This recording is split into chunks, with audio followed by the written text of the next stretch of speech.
السلام علیکم میرے بھائیوں، نبی پاک صلی اللہ علیہ وسلم کے صحابہ اکرام کا وہ مقام ہے کہ جو الفاظ میں بیان نہیں ہو سکتا۔ پھر صحابہ اکرام کے اندر بھی خصوصاً خلفۂ راشدین کا،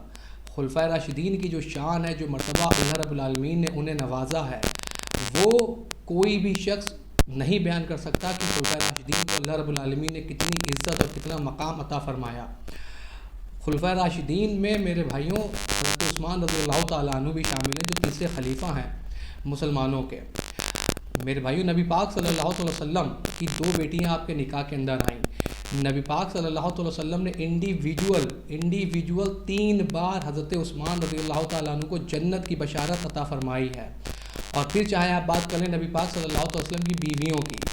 نبی پاک صلی اللہ علیہ وسلم کی بیویوں کے لیے اللہ قرآن میں فرماتا ہے کہ وہ تمہاری مائیں ہیں، وہ نبی کی بیویاں ہماری مائیں ہیں۔ اور پھر ان بیویوں کے اندر بھی اماں عائشہ سلام اللہ علیہ، جن کے لیے قرآن کی آیات نازل ہوئی، جن کے لیے احادیث مبارکہ نازل ہوئی۔ کیا ہو میرے بھائیوں، کیا ہو کہ جب خود کو سنی کہنے والے شخص، خود کو سنی کہلانے والے شخص میرے بھائیوں، جب ان کی زبان سے ان کی گستاخی ہو جائے اور جب انہیں احساس دلایا جائے، اس کے باوجود بھی یہ ہٹ دھرمی پر اڑے رہیں اور اس سے رجوع نہ کریں۔ جی ہاں میرے بھائیوں، دیوبندی مکاتب فکر کے 2 بہت بڑے نام جنہوں نے حضرت عثمان رضی اللہ تعالیٰ عنہ کی اور معاذ اللہ ام عائشہ کی گستاخی کی، تو سب سے پہلے ذرا آپ ان کی اس ویڈیو کو ملاحظہ فرمائیں۔ آج میں نے بیان میں کہا کہ ہمارے بلوچستان کا وزیر اعلیٰ اتنا دلیر ہے کہ غریب معصور ہے، بند ہے حضرت عثمان کی طرح، اور خطرہ ہے کہ باہر نکلوں گا تو عورتیں جوتے ماریں گے۔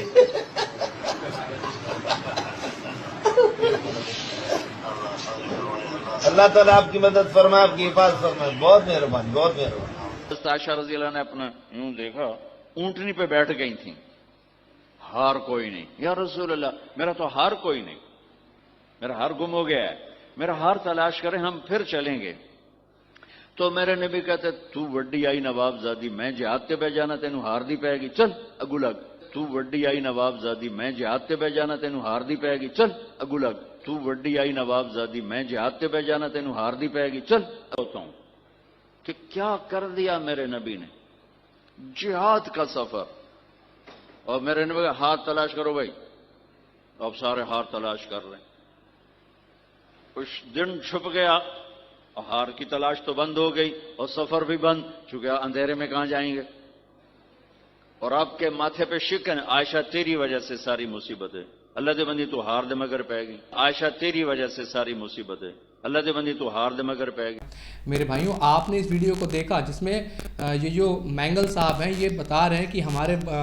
بلوچستان کے وزیر اعظم کی حالت اس وقت ایسی ہے کہ جیسے معزول کر کے حضرت عثمان کی ہو گئی تھی، معاذ اللہ ثم معاذ اللہ۔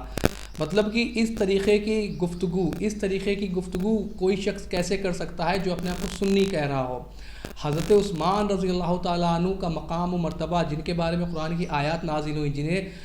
خلفۂ راشدین کے اندر جو شمار ہوتے ہیں، جن کے عقد میں نبی پاک صلی اللہ علیہ وسلم کی 2 بیٹیاں آئیں جو عشرہ مبشرہ کے اندر ہیں میرے بھائیوں، جنہیں انڈیویجول نبی پاک صلی اللہ علیہ وسلم نے 3 مرتبہ جنت کی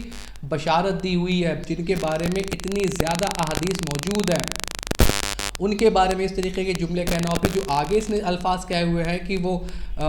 بلوچستان کے وزیر اعظم کے حوالے سے کہ وہ باہر نکلے گا تو عورتیں جوتے ماریں گی، مطلب اس طریقے کی باتیں اس بدبخت شخص نے کی ہوئی ہیں۔ یہ مینگل جو ہے حضرت عثمان کے حوالے سے، اور دوسری ویڈیو کے اندر طارق جمیل صاحب ام عائشہ کے جو ہار گم ہو گیا تھا وہ قصہ بیان کر رہے ہیں کہ نبی پاک حج پہ، نبی پاک جہاد پہ جا رہے ہیں اور ام عائشہ کا ہار گم ہو گیا، تو انہوں نے کہا کہ میرا ہار ڈھونڈیے، تو کہتے ہیں کہ نبی پاک نے فرمایا کہ تو بڑی نواب زادی ہے جو میں تیرا ہار ڈھونڈوں گا، میں تو جہاد پہ جا رہا ہوں۔ کہتے ہیں پھر جب بڑی دیر تک ہار ڈھونڈا گیا تو ہار نہیں ملا، تو نبی پاک صلی اللہ علیہ وسلم بڑے خفا ہوئے اور انہوں نے ام عائشہ سے کہا کہ یہ سب تیری وجہ سے ہو رہا ہے، جو کچھ بھی یہاں پر ہو رہا ہے۔ تو میرے بھائیوں، میں مولانا طارق جمیل صاحب کو چیلنج کرتا ہوں، ان کے سارے ماننے والوں کو چیلنج کرتا ہوں،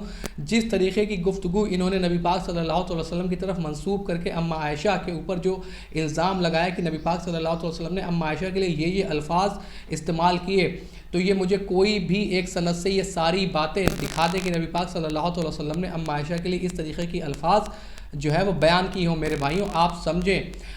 سمجھیں کہ اللہ، رسول اللہ صلی اللہ علیہ وسلم نبی کی اہل بیت اور نبی کے اصحاب اور نبی کی جو بیویاں ہیں میرے بھائیوں، ان میں سے کوئی بھی شخص اگر کسی کے لیے بھی کینہ رکھے، مطلب معاذ اللہ اگر کوئی شخص شرک کر رہا ہے تو یقیناً وہ جہنم میں جانے والا ہے۔ اگر کسی نے نبی پاک صلی اللہ علیہ وسلم کی گستاخی کی ہے یقیناً وہ جہنم میں جانے والا ہے۔ اگر کسی شخص کو اہل بیت سے بغض و نفرت اور عداوت ہے یقیناً وہ جہنم میں جانے والا۔ اسی طرح اگر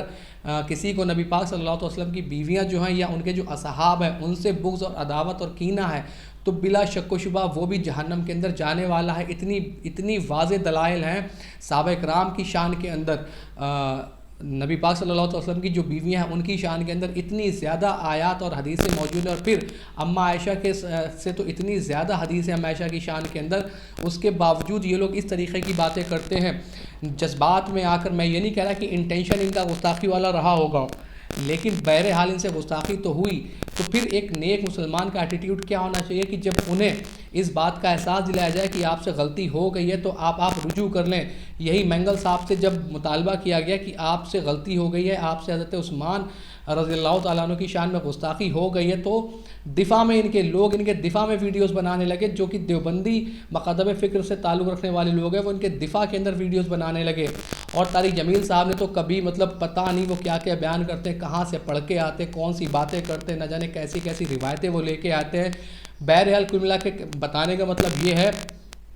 کہ مینگل صاحب سے حضرت عثمان کی گستاخی ہوئی ہے اور مولانا طارق جمیل صاحب سے اماں عائشہ کی گستاخی ہوئی ہے، اور بہتر یہی ہے دیکھیے زندگیوں کا نہیں پتہ کہ کب کس کی زندگی جو ہے وہ پوری ہو جائے، کب جو ہے اس دنیا سے وہ رخصت ہو جائے۔ بہتر یہی ہے کہ وہ اپنی غلطیوں کی توبہ کر لے، اپنے خود کی اصلاح کر لے، اپنے سننے والوں کی اصلاح کر دے۔ اتنا اگر آ کر وہ ٹی وی پر یا ویڈیو میں آ کر کہہ دے کہ ہاں مجھ سے یہ اسٹیٹمنٹ غلط ہو گیا، میرا یہ مطلب نہیں تھا، میں اللہ کی بارگاہ میں توبہ کرتا ہوں اور رجوع کرتا ہوں، تو پھر وہ چھوٹا شخص نہیں ہو جاتا، وہ ویسے کہ ویسا ہی عزت دار رہتا ہے۔ لیکن پھر انا بیچ میں آنے لگتی ہے کہ بھائی تم کون ہوتے ہو مجھے بتانے والے کہ میں نے کسی کی گستاخی کی ہے یا نہیں، کہ بھائی ہم لوگ کوئی بھی نہ ہوتے ہوں، لیکن آپ دیکھیں کہ آپ الفاظ کا استعمال کر رہے ہیں حضرت عثمان رضی اللہ تعالیٰ عنہ کے لیے یا مولانا طارق جمیل صاحب اماں عائشہ کے لیے کون سے الفاظ جو ہے وہ استعمال کر رہے ہیں۔ بالکل کلیئر کٹ پتہ چل رہا ہے کہ یہ گستاخی پہ مبنی باتیں ہو رہی ہیں، چاہے وہ حضرت عثمان کے لیے ہو رہی ہوں، چاہے وہ اماں عائشہ کے لیے ہو رہی ہوں۔ اور آپ دیکھیں کہ کتنی ساری ویڈیوز یوٹیوب پر پڑی ہیں جو انہیں بتا رہے کہ بھائی آپ رجوع کریں، لیکن یہ رجوع کرنے کو تیار نہیں بلکہ اس کا دفاع کر رہے ہیں۔ عجیب شخص ہیں یہ لوگ، انہیں مقام نہیں معلوم حضرت عثمان کا مقام کیا ہے، انہیں مقام نہیں معلوم اماں عائشہ کا مقام کیا ہے، جن کی شان میں قرآن نازل ہو رہا ہے، جن کی شان میں احادیثیں نازل ہو رہی ہیں، جو نبی پاک صلی اللہ علیہ وسلم کے دوہرے داماد ہیں، جو نبی پاک صلی اللہ علیہ وسلم کی زوجہ ہیں،